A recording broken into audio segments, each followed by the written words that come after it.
Welcome to the deep dive. Today we're going to be tackling hydraulic fracturing and specifically those key variables that influence how this process works in oil and gas wells. We really want to break down the factors that influence how hydraulic fracturing actually unfolds. That's right. And to guide us in this deep dive, we've got a chapter from a textbook on hydraulic fracturing.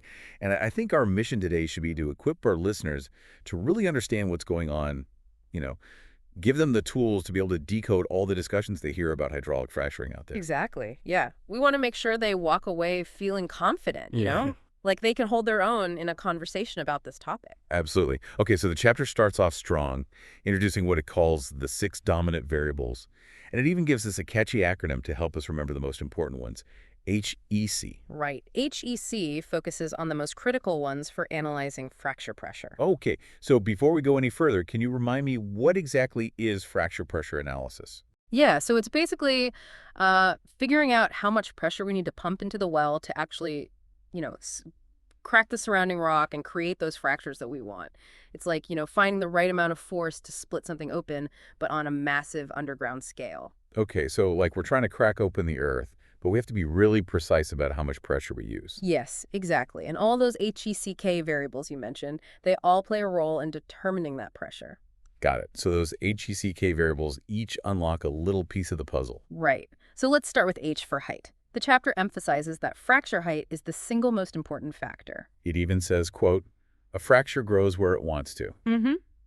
That's a pretty powerful statement. It is. And, it really highlights that we do have some control, but we need to respect those forces at play. We can't just force a fracture to go where we want it to. It's not just about the wellbore itself. It's about the interplay between the fluid pressure and the characteristics of those rock layers. So it's a little bit like trying to predict, where a crack will spread on a frozen lake. You can influence it a little bit, but ultimately the ice itself will dictate the path. Exactly. Great analogy. Okay, so moving on to E. That stands for modulus. This one refers to the stiffness of the rock. So if we imagine bending a piece of wood versus like a steel rod, the steel is much stiffer and will require more force to bend right. Right, so a lower modulus rock is going to be more like that piece of wood you mentioned. More flexible and easier to fracture. And I'm guessing that impacts how wide that fracture gets and the pressure needed to keep it open. Absolutely. Both of those are critical for getting oil and gas to flow. Okay, so H for height, E for modulus. What about C? That stands for Yeah. fluid loss, and that sounds like something we definitely want to avoid. Yeah, you're right. Fluid loss is a major consideration. It basically refers to how much of that fracturing fluid leaks into the surrounding rock formations instead of staying within the fracture itself. Right, because we need that fluid to maintain the pressure and extend that fracture further, Yeah. right? Reaching more oil and gas. It's kind of like trying to inflate a pool float that has a hole in it. Exactly. You keep losing air and it won't inflate properly. Yeah. We want to keep that fracture inflated with fluid. So how do we even measure how much fluid is being lost? So we use something called the fluid loss coefficient, and we represent it with the letter C.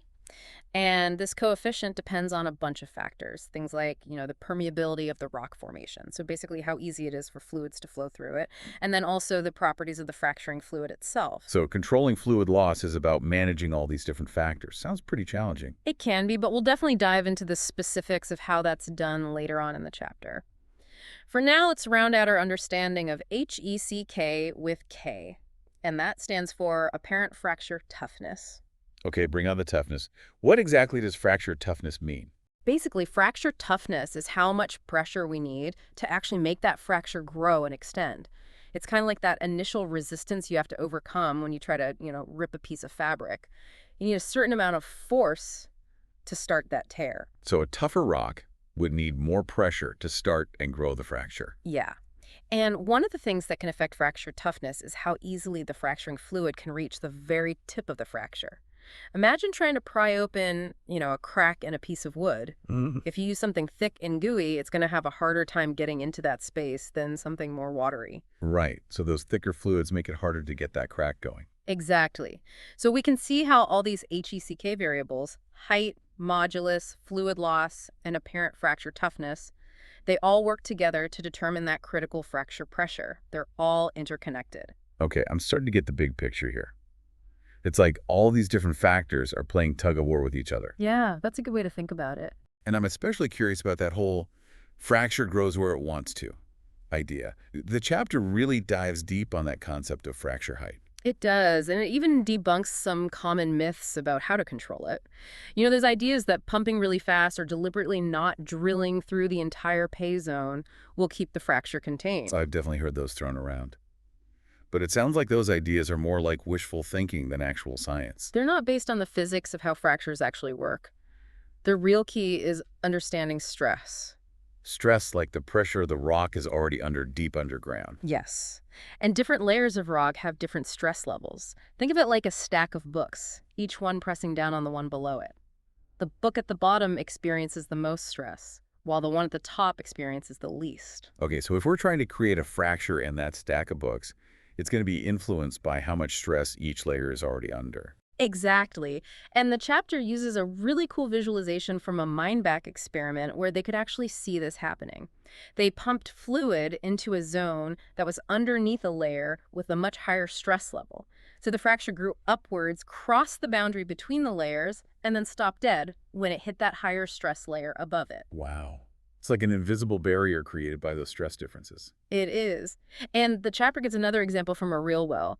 In one zone where those stress differences between layers were really minimal, the fracture grew massively in height, almost forming a radial shape. Like an expanding balloon. Yeah, Yeah. exactly. But in another zone of the same well where there was this huge difference in stress, the fracture was perfectly contained within the target zone. That's amazing. So those stress differences are really the key to understanding how high those fractures will grow. But how do we actually quantify that stress difference and how it impacts fracture height? Well, that's where things get a little bit more technical. The chapter introduces this concept called the net pressure to stress difference ratio. That sounds complicated. It's really just a way to compare the pressure we're applying with the difference in stress between those layers. It's a ratio. Okay, so the higher that ratio, the more likely we are to see significant height growth in our fracture. That's a good way to think about it, yeah. And to make it a little more visual, the chapter includes this really helpful diagram that shows the relationship. And it also points out that even if the fracture height doubles, most of the fracture volume might still be contained within the pay zone.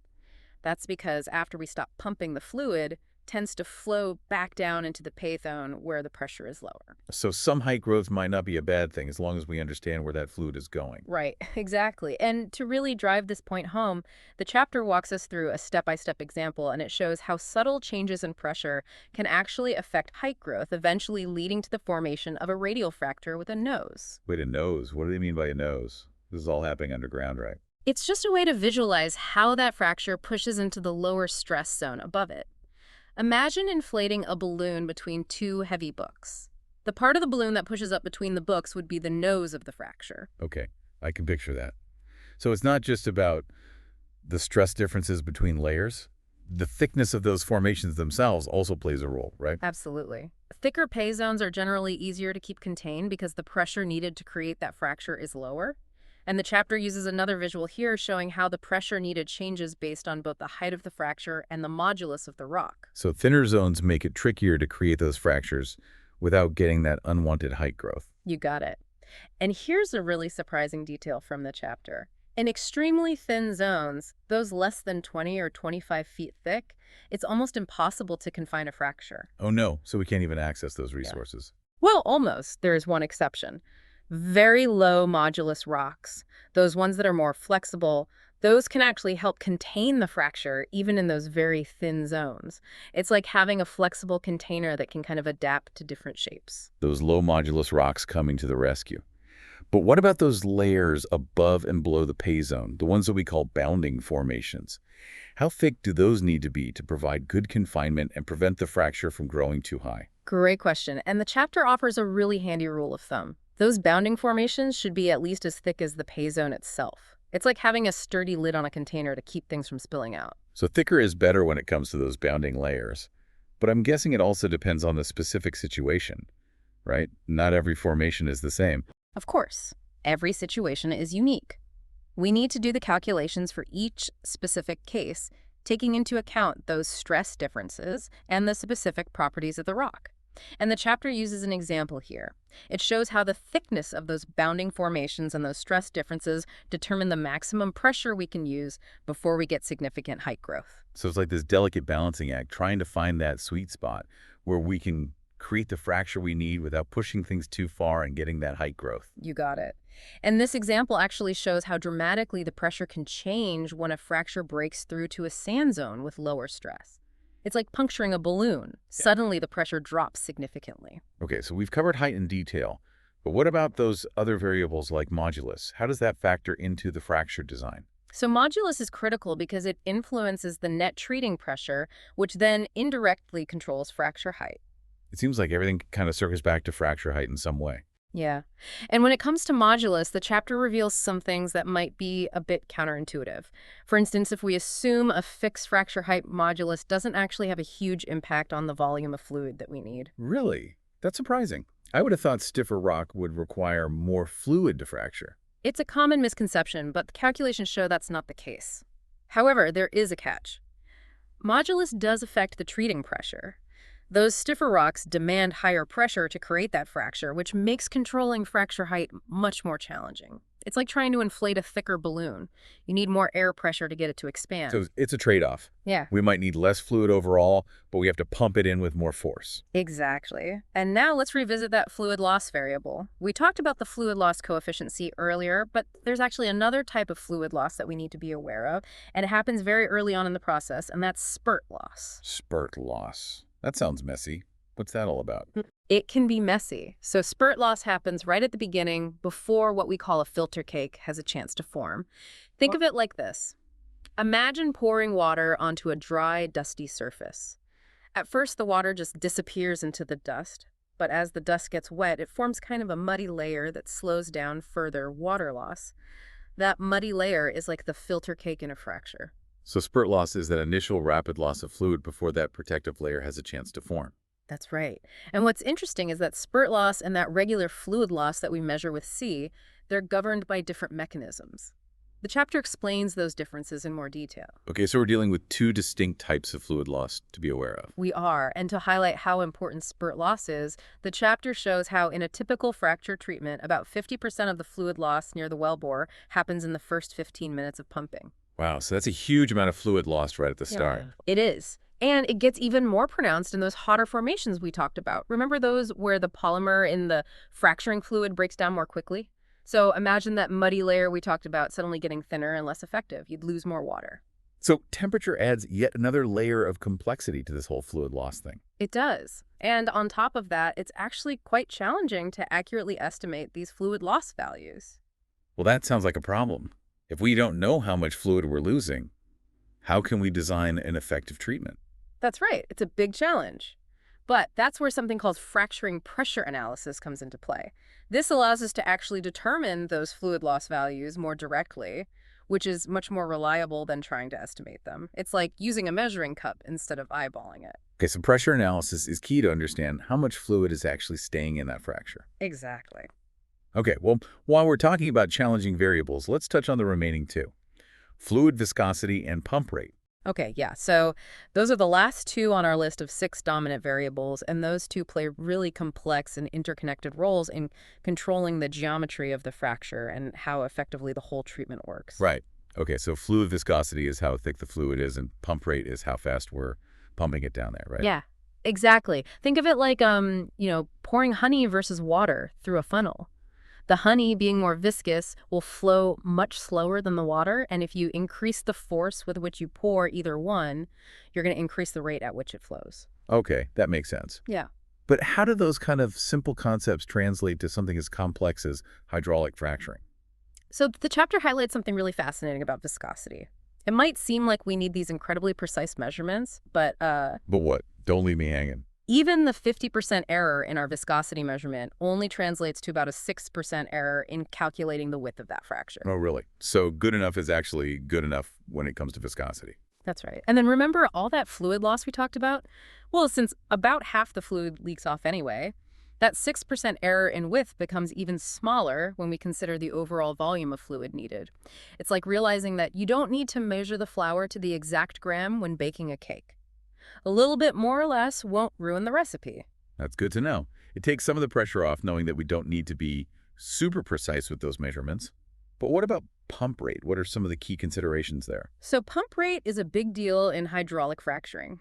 The chapter even suggests that it might be the single most important variable to consider. Wow. Okay, so why is it so important? Well, remember that material balance equation we briefly touched on, the one that relates to fracture length fluid, volume, and fluid loss? Vaguely. Can you remind me? Yeah, so the key takeaway is that pump rate actually appears in every single term of that equation. It affects everything. It's like the conductor of an orchestra influencing the tempo and dynamics of the entire performance. So changing the pump rate creates this ripple effect throughout the entire fracturing process. Exactly. And one of the key things that it influences is fluid efficiency, which is essentially how much of the fluid we pump actually contributes to creating that fracture volume. It's like comparing how much paint you actually get on the wall versus how much ends up on the drop cloth. So higher fluid efficiency means we're using the fluid more effectively, maximizing its impact on the fracture. Exactly. And the chapter points out that when fluid efficiency is around 70% changing, the pump rate doesn't have a huge impact on the subsurface fracture. It's like having a well-oiled machine. Small adjustments won't drastically change the outcome. So there's a kind of sweet spot for efficiency where we have some flexibility with pump rate. Yes, but things get more complicated when we factor in the type of formation that we're dealing with. Each formation has its own unique characteristics that affect how the fluid behaves. How so? Can you give me an example? Sure. Let's say we have a formation with very low permeability, meaning it's very difficult for fluids to flow through it. In this case, we might have high fluid efficiency because the fluid is basically trapped within the fracture. But here's the catch. In these low permeability formations, we might also need a higher pump rate to ensure that proppant is transported effectively and to create those long fractures that we're aiming for. Wait, remind me what prop end is again? Proppant is like the scaffolding that keeps those fractures open. We pump in tiny particles of sand or ceramic to prop open those cracks once we stop pumping the fluid. Otherwise, they would just close back up and we wouldn't be able to extract the oil and gas. Okay, right, prop end. So it sounds like there's a trade-off. We might want to reduce the pump rate to save money and energy, but we also need to make sure that we're getting that proppant where it needs to go to keep those fractures open. Exactly. It's all about finding that balance. Wow. And then on the other end of the spectrum, let's say we have a situation with low fluid efficiency, maybe less than 40%. This means we're losing a lot of fluid to the surrounding rock. So in that case, we'd want to increase the pump rate to compensate for those losses. That's right. It's like trying to fill a leaky bucket. You got to pour in water faster to make up for what's leaking out. Okay, so pump rate is all about finding that balance between efficiency, making sure the proppant is doing its job, and minimizing fluid loss. But what about its impact on pressure? We've been talking a lot about pressure throughout this discussion. Yeah, that's another crucial aspect to consider. Pump rate directly influences the pressure needed to create and propagate that fracture. Generally speaking, higher pump rates mean higher pressures. So if we're worried about exceeding the stress limits of the formation and getting that unwanted height growth we talked about earlier, we might need to adjust the pump rate accordingly. Exactly. And the chapter provides a helpful visual here. It shows how varying the pump rate from, let's say, 5 to 50 barrels per minute can significantly change the net pressure within the fracture. So it's a powerful tool for controlling pressure, but we need to use it wisely, taking into account all those other factors we've discussed. Absolutely. And we also need to remember the impact on the equipment that we're using at the surface. What do you mean? How does pump rate affect things up there? Well, higher pump rates mean higher pressures at the surface, which puts more stress on the pumps and the other equipment that we're using. So there are practical limits to how high we can crank up that pump rate, even if the subsurface conditions allow for it. There are. And that brings us to another key factor related to pump rate: hydraulic horsepower. Okay. I'm not super familiar with that term. Can you break that down for me? Sure. So hydraulic horsepower is essentially a measure of how much power is needed to pump that fluid at a given rate and pressure. And here's where things get interesting. It's almost directly related to the pump rate cubed. Cubed. You mean like pump rate times pump rate times pump rate? Exactly. It's a nonlinear relationship, which means that small changes in pump rate can have huge impacts on the horsepower required. It's like pushing a snowball down a hill. It starts small, but as it rolls, it quickly gains size and momentum. Wow. So if we double the pump rate, we're not just doubling the horsepower needed, we're increasing it eightfold. That's a major consideration when we're designing a hydraulic fracturing treatment. It is. We need to find that sweet spot between pump rate pressure and horsepower to optimize the whole process and make sure it's both effective and efficient. It's like this giant puzzle with all these interconnected pieces. It really is. Hmm. And thankfully, we have sophisticated software and modeling tools that help us do just that. Technology to the rescue. So we've talked a lot about those two variables, fluid viscosity and pump rate. What are some of the other factors that influence them? Well, one of the biggest external factors that we need to consider is temperature. We touched on temperature briefly earlier, but how does temperature directly affect viscosity and pump rate? So, as you might imagine, high temperatures can degrade the viscosity of those fracturing fluids over time. This is especially important in deep wells where temperatures can get extremely high. So it's like leaving a jar of honey out in the sun. It's just going to gradually become thinner and runnier. Exactly. And to address this issue, we might need to use, special high temperature fluids or adjust our pump rate to compensate for that viscosity loss. So we're essentially fighting against those high temperatures to maintain the properties of the fluid. That's right. And high temperatures can also affect fluid loss. Remember spurt loss. That tends to be more pronounced in those hotter formations. So temperature is yet another variable we need to account for. It is, and it's a good reminder that there's no single desirable value for any of these variables. What's ideal in one formation might be disastrous in another. It all depends on the specific situation and those unique characteristics of the formation we're working with. So it's all about understanding how these variables interact and tailoring our approach to each specific case. Precisely. Welcome back to our deep dive into the world of hydraulic fracturing variables. Thinking about everything we talked about in that last part, it really strikes me how much of this process comes down to controlling where that fluid goes once it's pumped underground. It's like we're conducting this intricate plumbing project, but on a massive scale deep beneath the surface. That's a great way to put it, and it highlights why understanding these variables is so crucial. We're not just haphazardly injecting fluid down there. We're strategically trying to create very specific fracture geometries to maximize oil and gas production while minimizing those potential negative impacts. Right. Okay, so let's pick up where we left off. In part one, we were talking about fluid viscosity and pump rate. I'm curious to explore those two a little bit deeper. Okay, well, let's start with viscosity. As we mentioned before, it's all about how resistant that fluid is to flow. And in the context of hydraulic fracturing, viscosity actually plays three key roles. Okay, I'm all ears. First, it influences the net pressure within the fracture, which then affects how wide the fracture becomes. Think about squeezing honey versus water out of a bottle. The honey being more viscous will resist flowing more, so you'll end up with a thicker stream.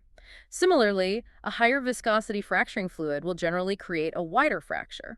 So the more viscous the fluid, the more it pushes outward, widening that fracture. Exactly. The second key role of viscosity is in proppant transport. Remember those tiny particles of sand or ceramic that we use to keep those fractures open? Yeah, like little wedges that keep a door propped open. Perfect analogy. So we rely on that fluid's viscosity to carry those proppant particles all the way from the wellbore out to the tip of the fracture. We don't want them all clumping up near the wellbore, or we won't have that nice open pathway for the oil and gas to flow back. So it's kind of like a river carrying sediment. A faster flowing river can carry larger particles further downstream. In this case, the flow rate is a combination of both the pump rate and the fluid viscosity. Exactly. Pump rate and viscosity work in tandem to transport that proppant. And then the third role of viscosity is that it can actually help control fluid loss in certain situations, especially when that filter cake we talked about earlier can't form properly. So sometimes the fluid's inherent thickness acts as its own barrier, preventing it from leaking into the surrounding rock. Precisely. It's like using a thicker sealant to plug a leak. And in other cases, those polymers we add to increase viscosity also play a role in creating that filter cake, making it more effective. Okay, so viscosity is like a multitasker in this process. Yeah. It influences the width of the fracture proppant transport and even fluid loss. But you mentioned earlier that sometimes we actually overestimate how much viscosity we need and how precisely we need to measure it. Right. So you see, using excessive viscosity can actually lead to higher costs because those viscosity-enhancing additives can be expensive and can also increase the pressure required for the treatment, which again could lead to that unwanted height growth we talked about. And on top of that, those chemicals used to increase viscosity can sometimes leave behind residue that can actually harm the proppant pack, making it less effective at keeping those fractures open. So it's kind of like adding too much salt to a recipe. It can overpower the other flavors and even ruin the dish. Exactly. It's all about finding that sweet spot, the Goldilocks zone, where there's enough viscosity to get the job done, but not so much that it creates other problems. And luckily, we also learned that we don't need to be hyper-precise with those viscosity measurements. Right. The research actually shows that even a 50% error in our viscosity measurement only results in about a 6% error in calculating the fracture width. And when we factor in that about half of that fluid leaks off anyway, that 6% error becomes even smaller relative to the overall volume of fluid needed. So it's more about getting within a reasonable range than striving for pinpoint accuracy. Yeah. It's like knowing that a tablespoon of sugar is about the same as 2 teaspoons. You don't need a super precise scale to bake a cake. Okay, that definitely eases my mind a bit. Now let's talk about pump rate. What are some of the things that we need to consider when we're adjusting that variable? Well, pump rate is kind of like the gas pedal in a car. It controls how quickly we're injecting that fracturing fluid into the formation. And like we said before, it's arguably the most influential variable in the whole process. So it's kind of the conductor of the orchestra setting the pace for everything else. Precisely. And remember that material balance equation we briefly discussed before, the one that describes the relationship between fracture length fluid volume and fluid loss. Yeah, I'm starting to remember that one. That's the one where pump rate appears in every term, right? Exactly. That's Yeah. why it's so powerful. It affects every single part of that equation. So tweaking that pump rate can create ripple effects throughout the entire fracturing process. It does. And one of the key things that pump rate influences is fluid efficiency, which basically means, how much of the fluid we pump actually contributes to creating fracture volume versus how much of it is lost to that surrounding rock. Right, like the difference between watering your plants efficiently versus just letting the water run off into the soil. Exactly. Yeah. So research suggests that when that fluid efficiency is relatively high, around 70% changes to the pump rate don't have a huge impact on the subsurface fracture. It's like having a well-designed irrigation system. Small adjustments to the sprinkler timing aren't going to drastically affect how much water reaches your plants. So there's a kind of a sweet spot for efficiency where we have some flexibility with pump rate. Right. But like with most things in hydraulic fracturing, it gets more nuanced when we consider the specific type of formation that we're working with. Okay, I'm sensing a pattern here. So how does the formation type affect our pump rate considerations? Okay, so let's say we have a formation that has very low permeability, meaning it's very difficult for those fluids to flow through it. In these cases, we might actually have very high fluid efficiency because the fluid is essentially trapped within the fracture. It can't leak out very easily. But the challenge here is that we might also need a higher pump rate to effectively transport the proppant and to create those nice long fractures that are going to reach more of the oil and gas. So it's a bit of a balancing act, right? We want to lower the pump rate to save money and energy, but we also need to make sure that we're creating those effective fractures and getting that proppant where it needs to go. Exactly. It's always about finding that sweet spot for that specific situation. Now let's flip the script and consider a scenario where we have low fluid efficiency, maybe less than 40%. This means we're losing a lot of fluid to the surrounding rock. So in that case, we probably want to increase the pump rate to compensate for those losses. That's exactly right. It's like trying to fill up a bathtub, but the drain is slightly open. You have to turn that faucet up higher to make sure the water level keeps rising.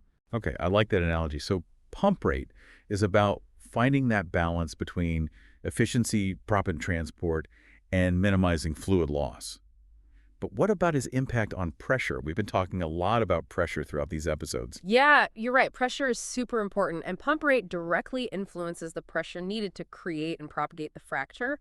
Generally speaking, higher pump rates mean higher pressures. So if we're worried about exceeding the stress limits of the formation and getting that unwanted height growth that we talked about before we need to adjust the pump rate accordingly. Yes, exactly. And the chapter actually gives us a visual here to illustrate this. It shows how varying the pump rate from, let's say, 5 to 50 barrels per minute can significantly change the net pressure within the fracture. So pump rate is a really powerful tool for controlling pressure, Yeah, but we need to use it carefully. we do, and we also need to remember the impact on the equipment that we're using at the surface. Oh, right. We can't just crank that pump rate up forever. Right? Higher pump rates equal higher pressures at the surface, which puts more stress on those pumps and all that other equipment we're using. So there are some very real-world constraints on how aggressive we can get with pump rate. There are, and that brings us to another important concept related to pump rate, and that's hydraulic horsepower. Okay, hydraulic horsepower. I'm not super familiar with that one. Can you give me a quick rundown on what that is? Yeah, so hydraulic horsepower is basically a measure of how much power is needed to pump that fluid at a given rate and pressure. And this is where things get interesting. It's almost directly related to the pump rate cubed. Cubed. So we're talking like pump rate times pump rate. Yeah. Pump rate Yeah, times minute. exactly. It's a nonlinear relationship, so small changes in pump rate can actually lead to huge changes in the required horsepower. So if we double the pump rate, we're not just doubling the horsepower needed, we're actually increasing it by a factor of 8. Right. It's like the difference between pushing a bicycle versus pushing a car.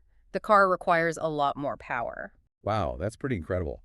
So we need to find that balance between pump rate pressure and horsepower to make sure that the whole process is both effective and efficient. Exactly. Thankfully, there's some pretty sophisticated software and modeling tools that can help us strike that balance. Technology coming to the rescue again. Okay, so we've talked a lot about those two variables, fluid viscosity and pump rate. What are some of the other factors that influence them? Well, one of the biggest factors we need to consider is temperature. Temperature. We talked about that a little bit earlier. But how does that directly affect things like viscosity and pump rate? So, as you can imagine, high temperatures can degrade the viscosity of those fracturing fluids over time. This is especially true in deep wells where temperatures can be really high. Kind of like leaving a bottle of honey out in the sun. It's going to become thinner and runnier as it gets hotter. Exactly. And to address this, we might need to use special high temperature fluids, or we might even have to adjust our pump rate to compensate for that viscosity loss. So it's kind of like we're fighting against those high temperatures to maintain the properties of that fluid. We are. And high temperatures can also affect fluid loss. Remember spurt loss? Well, it tends to be more pronounced in hotter formations. Right. Okay, so temperature is another thing that we have to factor in. We do. And it's a good reminder that there's no single right answer for any of these variables. What might be perfect in one formation could be totally wrong in another. It all comes down to those unique characteristics of the formation that we're working with. Right. It's all about understanding how these variables interact and figuring out the best approach for each specific case. Precisely. Welcome back to the deep dive. It feels like we've spent the last 2 episodes going deep, deep down into the world of hydraulic fracturing, breaking down all those key variables. We really have. We've explored fracture height and modulus and fluid loss. We even got into apparent fracture toughness, you know? Yeah. All those details about how the rock can sometimes seem tougher to crack than lab tests might suggest. Yeah, exactly. It's been a lot to take in, but I'm really starting to see the big picture now. It's like all these different variables we've been discussing, they're not isolated. They're all interconnected. That's exactly right. It's Yeah. like we've been putting together this huge jigsaw puzzle, and now we can finally see how those individual pieces all fit together. Exactly. So how does all this knowledge actually translate into action? How do we use all this to actually design a hydraulic fracturing treatment? Well, the chapter kind of wraps things up by saying that we're essentially juggling 4 major design parameters when we're planning a treatment. And these parameters are all about the subsurface, so the characteristics of that rock formation itself. Okay, so walk me through those 4 parameters. Sure. So first we have height. And as we've discussed at length, that's primarily controlled by the in situ stress profile of the rock formation. We need to understand the stress differences between the layers to predict where the fracture is going to want to go and how to keep it contained within our target zone. Right, because if we don't manage that height, we risk those fractures growing up into areas we don't want them to go, like those water aquifers we've talked about. Exactly. Then we have modulus, that measure of rock stiffness. And that one affects the pressure needed to actually create that fracture. And indirectly, the potential for height growth. Stiffer rocks demand higher pressures, which can make things trickier. So we have to factor in how stubborn the rock is, how much it resists cracking. That's a great way to put it. The third parameter is the fluid loss coefficient C, along with spurt loss. We're always trying to combat those fluid losses to those surrounding formations. We need to understand those mechanisms, predict how much fluid we're going to lose, and take steps to minimize those losses. Because those losses are going to directly impact how effective the treatment is, right? It's like watering your garden with a leaky hose. Some of the water is going where you want it to go, but some of it's just being wasted. Exactly, a perfect analogy. And then finally, we have apparent fracture toughness. And this one governs the pressure needed to keep that fracture tip propagating, pushing that crack further into the rock. And that apparent toughness can be affected by things like fluid lag, that gap between the fluid and the very tip of the crack, and even rock dilatancy, that weird phenomenon where the rock might actually expand under stress. Exactly. So those are our 4 main subsurface parameters, and they're largely determined by the formation itself. But then we also have 2 more design parameters that we have a bit more control over, and those are fluid, viscosity, and pump rate. Ah, yes. Those are the last two on our list of 6 dominant variables, the ones we spent so much time talking about in the last episode. Right. And these two variables give us a lot of leverage to optimize the whole process. We can tweak fluid viscosity to influence things like, fracture width, proppant transport, and even fluid loss. And pump rate affects pretty much everything, right? Fluid efficiency, pressure, proppant, transport the strain on our equipment at the surface. It really does. It's a powerful tool, but it's one we have to use carefully. It's all about finding that right balance for each variable. Taking into account the characteristics of the formation and the goals of the treatment. So it's like fine-tuning an engine. You need to adjust all these different settings to make sure it's performing at its best. Exactly. And as we've been saying throughout this whole deep dive, there's no single right answer. What's ideal for one formation might be totally wrong for another. That's why understanding these principles is so important. It lets us make informed decisions and really tailor our approach to each specific case. So it's kind of like being a chef, adapting a recipe based on the ingredients you have and what you're trying to make. I like that, a great analogy. And ultimately, our goal is to design treatments that are both effective and responsible, maximizing oil and gas production while minimizing any of those potential risks. Because these decisions have huge implications, right? They affect energy production and environmental protection, and even the communities where these treatments take place. Absolutely. And the more we understand about the science behind hydraulic fracturing, the better equipped we are to make those informed choices. Couldn't have said it better myself. I think that's a fantastic note to end on. It's been a pleasure exploring these ideas with you. And to our listeners, thanks for joining us on this deep dive into the world beneath our feet. We've shown you the gears that make hydraulic fracturing work, the variables that control the process.